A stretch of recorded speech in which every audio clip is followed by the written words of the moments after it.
This panel, keeping clients engaged after the sale, is going to be moderated by James Corts, and I've known James on all kinds of levels. Chiefly, he started with MarineMax in 2002, and he's been a colleague. He's a current member of the EBA Board of Directors, serves as chairman of the membership committee. He is also, most notably, the co-chair of the West Coast Yacht Sales Summit, so he's to blame. We've done work together. We've done stuff in the yacht management business, which is my specialty. And as I said, he's an active board member, and we really appreciate it. And James, take it from here. Thank you, Bob. First of all, I want to say it's a great honor to be up here today and to be accompanied by such a great panel. And I know it's going to be pretty tough to kind of follow the last panel of the forms and updates, but we're going to try to keep you kind of all engaged and keep firing back at us. But I'd like to introduce my panel today. To start with, we have Nate Delaney. Delaney just actually flew over today. He is a former Air Force pilot, MBA University of Michigan University, and currently is the Regional Sales Director at Cirrus Aircraft. Next to me, I have Eric Gervais. He is a former USMC, retired or former financial advisor, currently the owner of Coastal Yacht Services, and most importantly, with Marlow Marine. And all the way down the end, we have the pleasure of Joe Dargavage. Sorry about That's that. okay. Most importantly, he's the owner of Romora Bay, which we're all a big fan of. And also, he is the president of the Association of the Bahamas Marinas. So, interesting panel today. We're all diverse here from all different industries and so forth. One of the things that I thought about is most of the things that we've been talking about today have been leading up to our clients, leading up to the sale, contracts, everything else, and we get the privilege of talking about what happens after the sale, the exciting part. And, you know, basically, we're all sell dreams. We sell the lifestyle, we sell boating. And the great thing about all of us is we have the opportunity to kind of enjoy it. So, quick question, everybody, and how many in the audience here have actually boated to the Bahamas? That's almost everybody. The great thing about that is we get a chance to enjoy the lifestyle too. And I'm going to first pick on Joe. So Joe gets the opportunity. You know, we promise and we deliver the dream. We tell how great the Bahamas is, how crystal emerald and blue the water is, and how great everything is. And then we send him over to see Joe and have his team entertain him. Thank you so much, and everybody, thank you for having me. And it is so important in our industry. We've got no better place than to position ourselves in the yachting industry here in both South Florida and I say the Bahamas. If you really think about it, there's really nobody that's going to buy a vessel above 50 feet that's not going to go to the Bahamas. It is really the backyard for what we have in the United States. And as the boats get bigger into the 70, 80, 90, obviously above 100 feet, those vessels are definitely going to the Bahamas. As a matter of fact, a lot of the boats that come from other parts of the world, when they come to the United States, especially on the east coast of Florida, they're coming to get work done. They're coming to do things. And then when they're done with that, they come to the Bahamas. And we, in the Bahamas, at my resort and marina and throughout the other marinas throughout the Bahamas, we treat it the same way. You know, we have a massive and great respect for the industry in South Florida. I just was on the phone 2 days ago with Carl Allen, who's doing Walker's Key, and he gets it, and the people over Bay Street Marine in Albany. We wouldn't even have an industry in the Bahamas if it wasn't for the people who are coming from the United States. And so, for one, we are very grateful, but for two, I got to thinking about it a lot as we were putting this panel together, how that relates to the sale. And for all of us in the room, we're in the customer service industry. And you're selling, especially as you're getting up into the category of vessels we're talking about, selling, for everybody that's here today, you're talking about selling a product to people that if they don't use that product they just spent $500,000, $1 million, $5 million on, then you're probably not going to see them again. And we also all know that a huge part of being a broker is not about today's sale. It's about the future sales to that particular client. For anybody who's thinking, that the day they give them that key or the day they take them on that test drive, and I'm just going to use East Coast waters because I don't know the West Coast, but you only go from Pier 66 up to Lake Boca, and then that's it. Well, then that's a real shame, because you may lose contact with that particular person. Because we all know if that guy has that 50-foot vessel and he has an amazing time for 2-3 years, then that's your next customer who's buying the 65-foot vessel and the 75-foot vessel and on down. And he's also the one who's telling his law partner and his partner at his doctor's office or his financial firm about you, that amazing broker that spent time with me understanding not only about that boat, but what I can do with the boat. This summer alone, at my marina, during the month of July, there was a time where I had 6 brokers that were staying in my marina. So not only were they successful enough that they alone had their own boat there, and it doesn't matter what size vessel they had, they were there.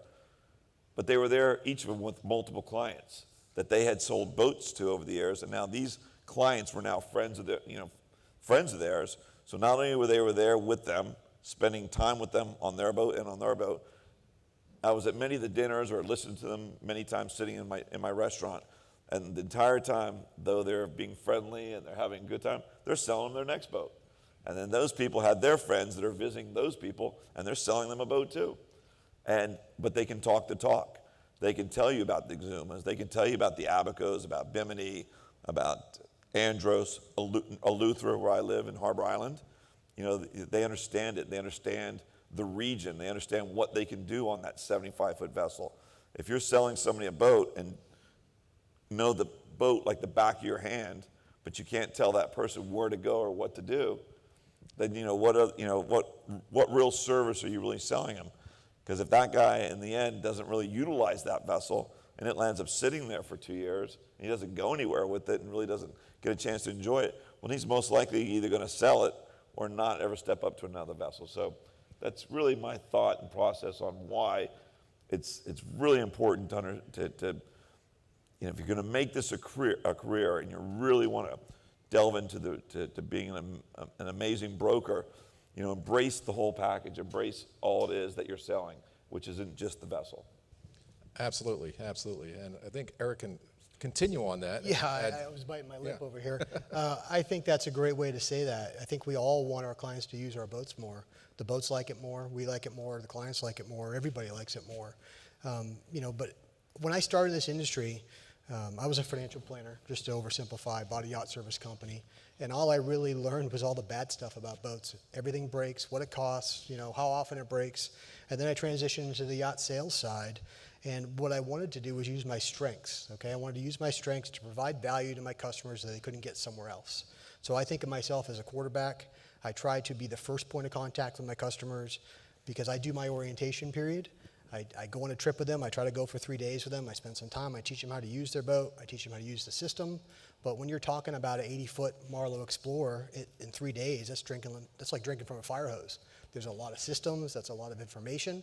So instead of being that guy, which I could do better at, of sending the birthday cards, sending the anniversary cards, my penmanship's not the best, I'm the guy that answers the phone when they call me. When they're at your marina and the power doesn't work or the air conditioner doesn't work, I'm the first call almost every single time. And maybe I can fix it over the phone by asking them to take a picture of what we're talking about, send it to me, because maybe I haven't been on your boat in a year, Mr. Jones, and I have to look at your electrical panel, so send me a text, let me look at it, and I'll help walk you through it. Or then maybe I quarterback that off to somebody who can reach out, get aboard, and get on inside that vessel. If we can keep our customers happy and out there boating, not 100 degrees inside their boat, because I answer my phone this Saturday at 7 o'clock helping them out, those are the types of things that I think I personally do well to keep my clients engaged and coming back to me. So if they have a good time at that location or wherever they go, right, because we build boats that can go around the world, wherever they are, maybe they're going to say, more family wants to come next time. Maybe I need that extra stateroom. Maybe I do need to go to the next ledge. Next larger vessel. So we get a lot of repeat business out of that by staying engaged with our customers, by servicing them in a way that they get a quick answer or correct answer in a situation that they find they need help with. Yeah, now, Nate, airplanes don't need service, right? They never break down. Parts are readily available. Oh, yeah. Okay. Not an issue. Never, Not at all. Never. No, we take that very seriously.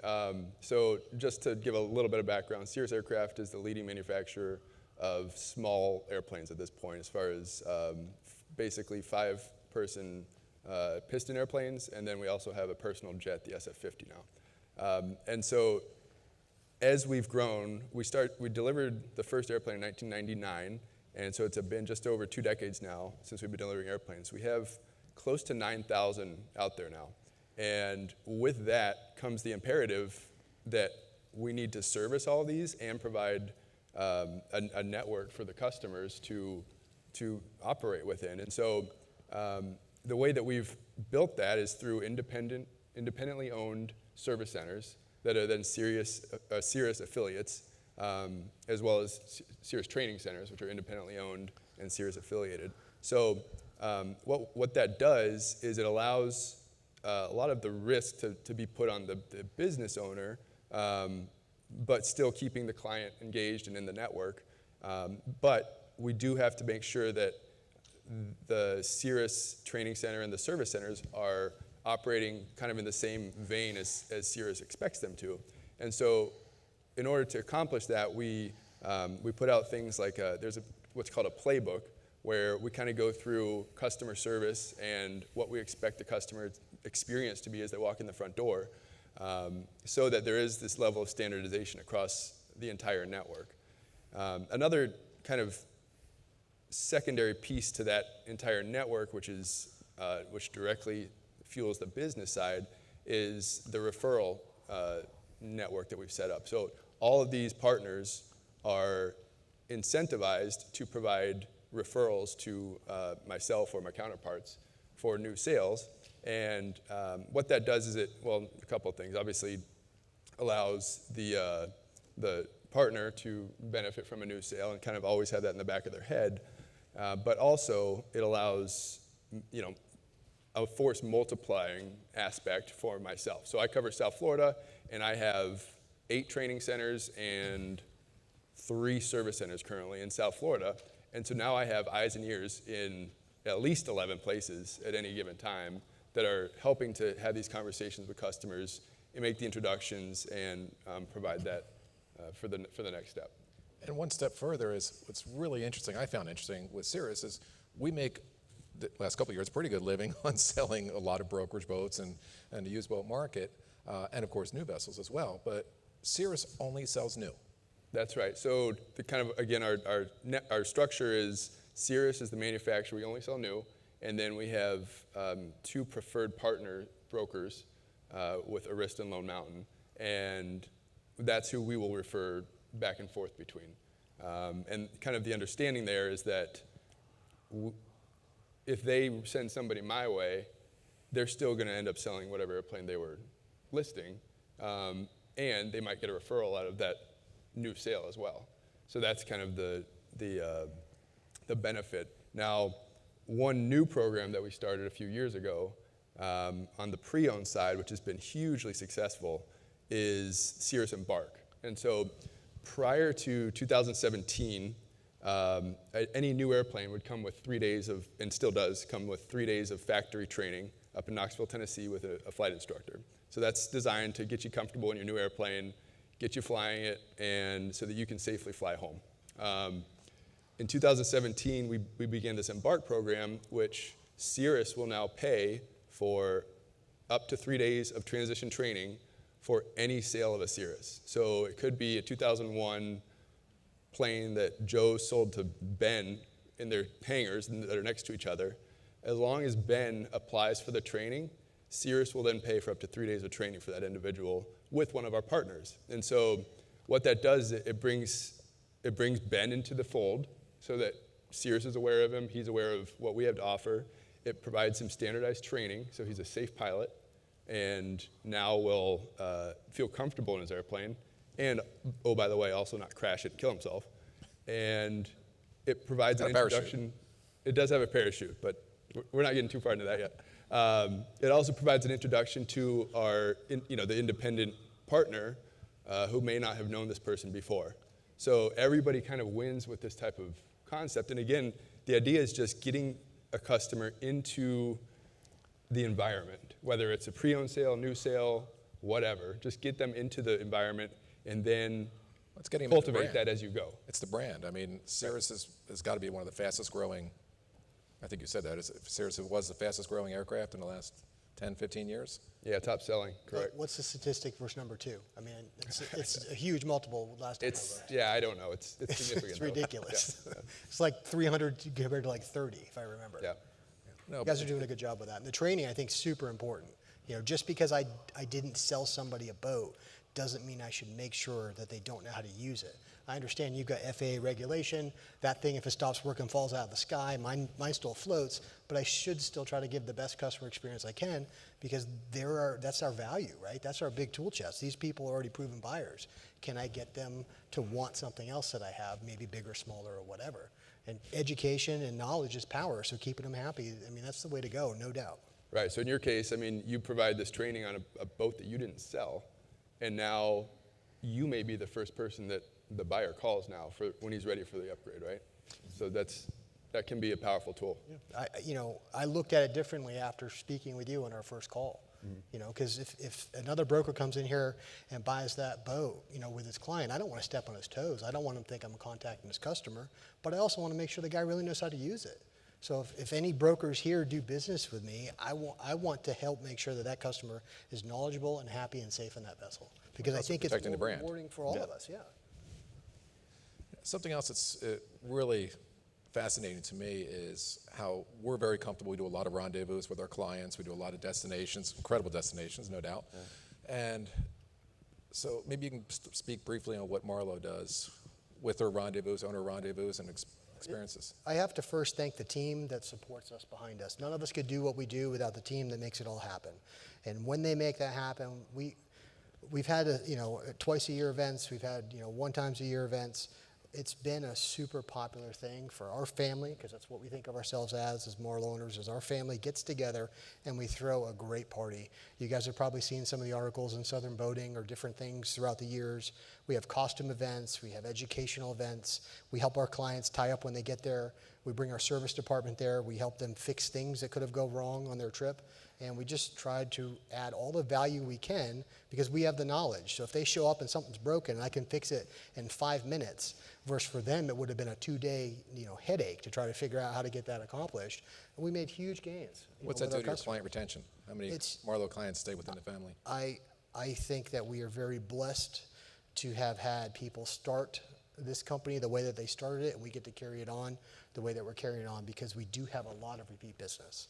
We have a lot of customers that build several boats with us, up, down. I hit a home run with one customer where the smallest boat we built is a 49, then I sold him a 53, then I sold him a 58, and then he decided he loved it so much he sold his island home, moved here, works for me as a broker, and I just sold him a 62. I can't really say I sold him a 62 because he's also a broker in the deal now too, so we are building one together. When we build a new boat for somebody, it's almost like if I'm in their state, they're offended if I don't stay at their house because we talk that much. We are creating something together. Some of my clients want to joke about, whole infusion day is the birth of the baby. And, we just keep going from there. So they know that we work hard to exceed their expectations, everything that goes into that boat. We work hard to make sure they know how to use it after they've taken delivery. And in that, it makes it easy for me because I am responding to their questions back about how to use it. And it's very rare, very, very rare that after 5 years of having that boat that they would call another broker to list it.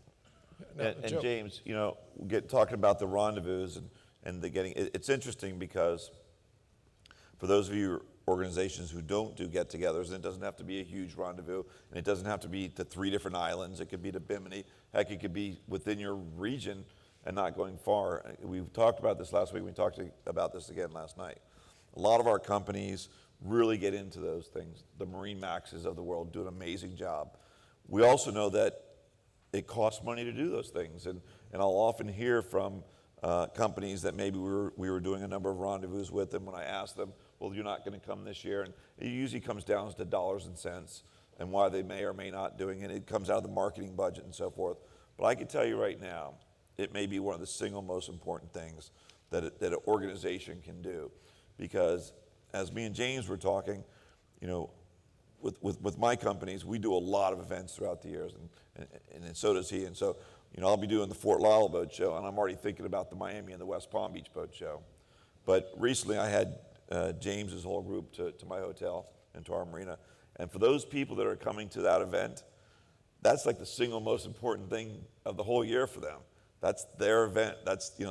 They plan for it from the day they left the year before. And so you as an organization or an individual, may be doing a lot of those things throughout the year, but always remember it's very important to them. And also, for a number of them, it's a comfort level. As we talked about, maybe that guy with his 55 or 60 would never come all the way to Harbor Island, or maybe not go all the way to the Exumas by himself. But if he's going to go with 10 to 15 to 20 yachts, it becomes something he can definitely do. He can definitely do safely, and it's a lot of fun. And I usually make it a point to walk down to the marina and meet as many as those guests as I can. And every one of them will say it's something they look forward to all year. So if it's not on your agenda or your company's not doing those things, you really should look into it and consider it, because it goes a long way into the life of keeping that client with you for a long time. And sometimes we can't discount, for us, sometimes it is more of a routine affair. And for other people, it is the first time ever. And somebody said recently, part of our group said, what we do as a habit raises the level of professionalism. Very true. And I think no matter what you do and how you carry it out, and go back to Nate, Oshkosh. Tell about, that is just an incredible rendezvous with everybody in the world in one spot. Yeah, so it's cool because there's so many similarities in our industries, right? Yeah. And we kind of break it down. So let me back up. We brand it the Cirrus Life is kind of our moniker for the culture and what you can do with the airplane. And our marketing team has taken that to the nth degree as far as blasting that out there and showing what these airplanes can do for the client, whether it's flying cross state for a business meeting or flying to the Bahamas, et cetera, et cetera, et cetera. And so that's kind of the bait, if you will, getting that out there as far as a experiential desire for a prospect or a client. That then transitions to how do we keep the customer and keep them engaged into the lifetime of the customer, basically. And there are these events that are either tier 1 or tier 2 or 3 is kind of the way we consider them. Oshkosh is our huge air show. It's the biggest air show in the world. It's in Wisconsin. And this year they saw over 650,000 attendees. So it's gigantic. How many were Cirrus? Well, I don't know, but a lot of them. I know that we sold over 70 piston-powered airplanes at that show this year. You sold 70 airplanes at that show? 1 week. But in order to keep these clients engaged, it's not just a transactional sale, right? We have to provide an environment where they can come, they can sit down with maybe the founder, maybe myself, maybe the product development team, so they can get these different aspects of Cirrus that they don't see every day, right? And so what we have set up at Oshkosh, it's a huge fly-in / camp / whatever event. It's very kind of grassroots that way.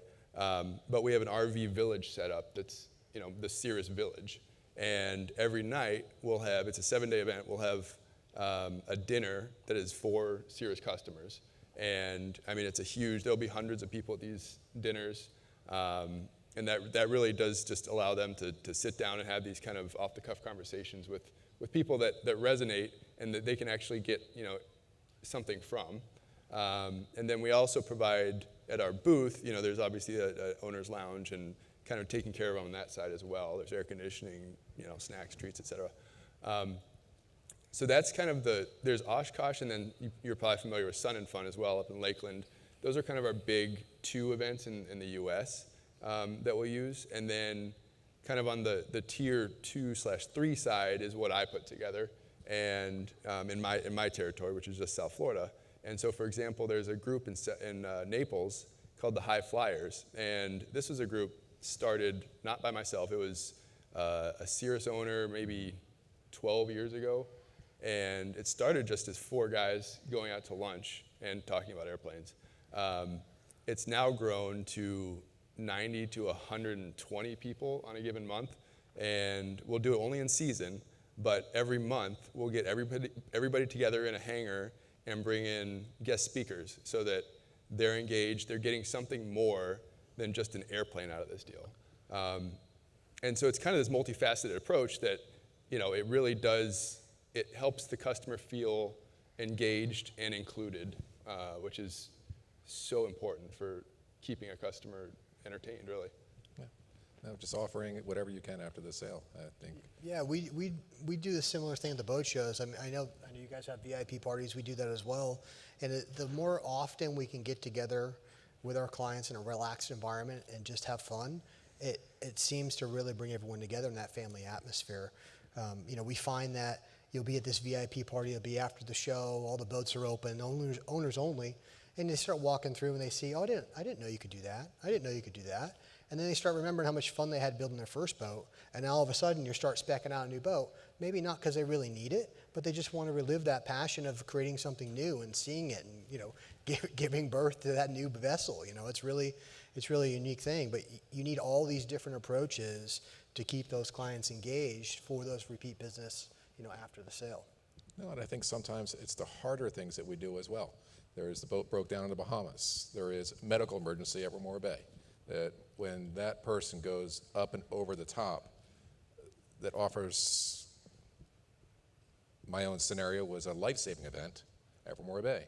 There's been situations where we've had boats break down in the middle of nowhere, and it's whatever we can do to keep them, get back to somewhat of a sense of normalcy so they can continue to enjoy. Right, and you do something above and beyond for them, they will tell everybody they know that there's no one else they should buy a boat from but you, or a plane from but you.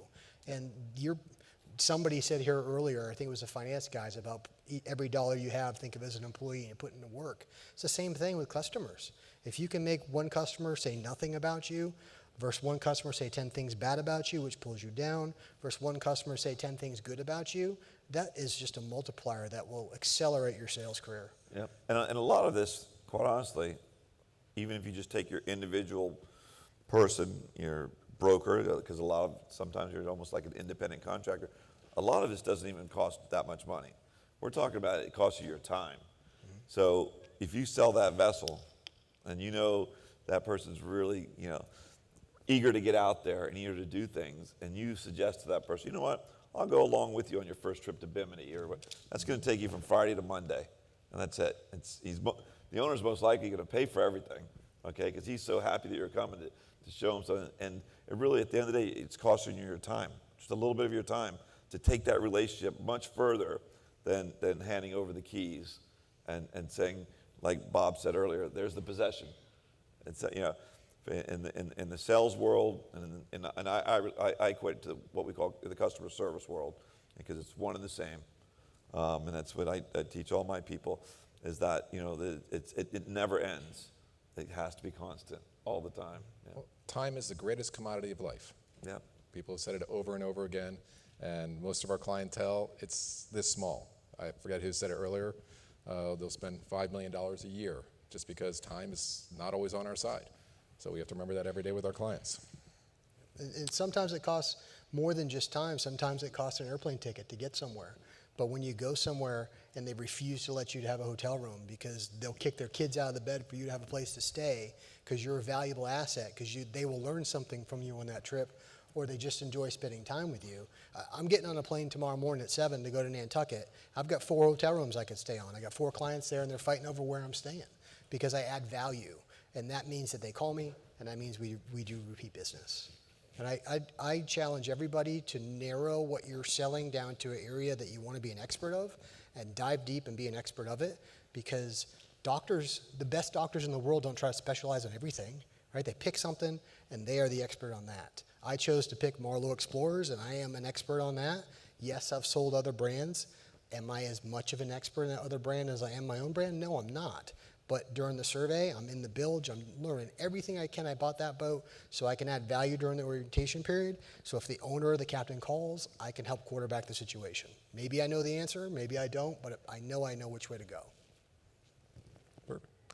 Well, I think we're going to switch over to questions, but I just want to remind everybody afterwards, if you want to speak to some of the people here, you get to see us brokers every day, but Nate flew over here just for today to kind of meet all of us. If you have interest in flying, learning, your clientele, or whatever the case is. And Joe, of course, if you haven't been to Romora Bay, you need to talk about it.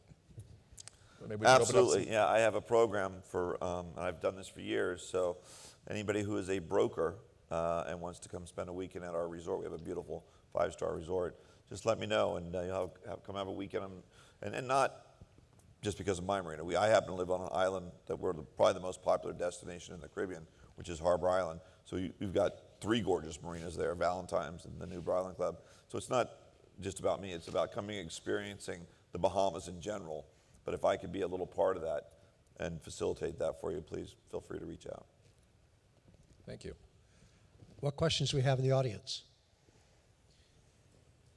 You know, Eric, you wouldn't have to buy a plane ticket if you had a nice new Cirrus. I've got about 40 hours in them. I love them. I've flown them. I've flown a couple different planes. I like their airplane because of the parachute. I've accepted the, okay, the parachute doesn't work below 600 feet. Okay, great, but it works for everything above that. But for me, I don't think I'll do it enough to be safe. So therefore, I want to be the guy in the back of the plane as a pilot in the front. That's my goal. You can be in the back of a Cirrus. There you go. Be back there with your laptop selling something else. What other questions do we have? Nobody from the audience has a question from the experts? Then Bob? Who had the first rendezvous? Who conceived of the yacht rendezvous? Man, I don't know. When I went to work for Roger Hansen in 1992, he had been doing them for 10 years. Well, you had Allied Marina in the early days, Bertram, Doug Maschke. Hatteras. Doug Maschke was probably the guy those who are- invented those are some of rendezvous. the early Wasn't it ones. you, the Nina, the Pinta, and the Santa Maria? Wasn't that the... Mayflower plane. Yeah. That was Broward Marine. Was it Broward. really? Broward Marine. Okay. First idea. New York, Newport, run every year. I've got a question for the Broward's beautiful. I've got a question for the audience, right? We've talked a lot about the topic of keeping clients engaged after the sale. Does anybody here have something that they think is exceptional that we didn't cover? Because we're here to learn, we're here to share.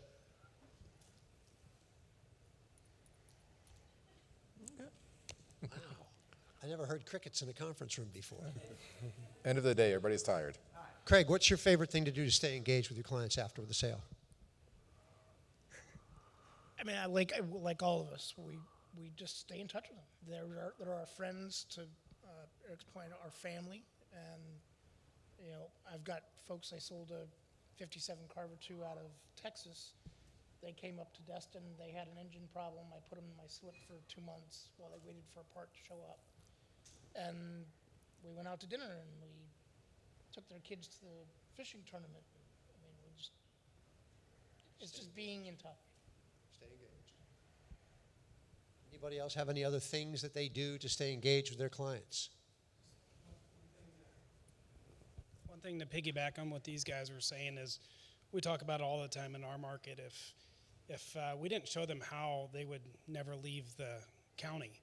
So, yeah, or the marina. So these folks own $1 million boat, $2 million boat, 3 or more, and we have to show them where to go with it and how to use it. So Yeah, and I know because we're so used to the East Coast and we're talking about the Bahamas, but that's just a generalization.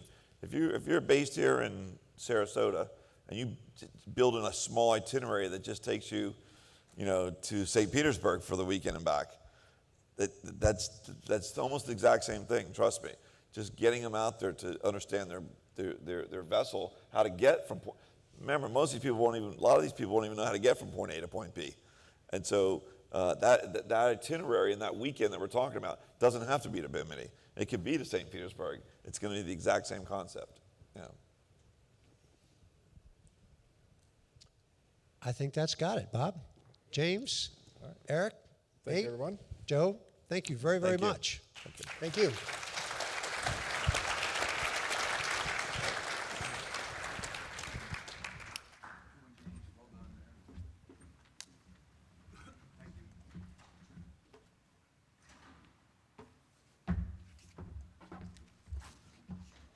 I know a guy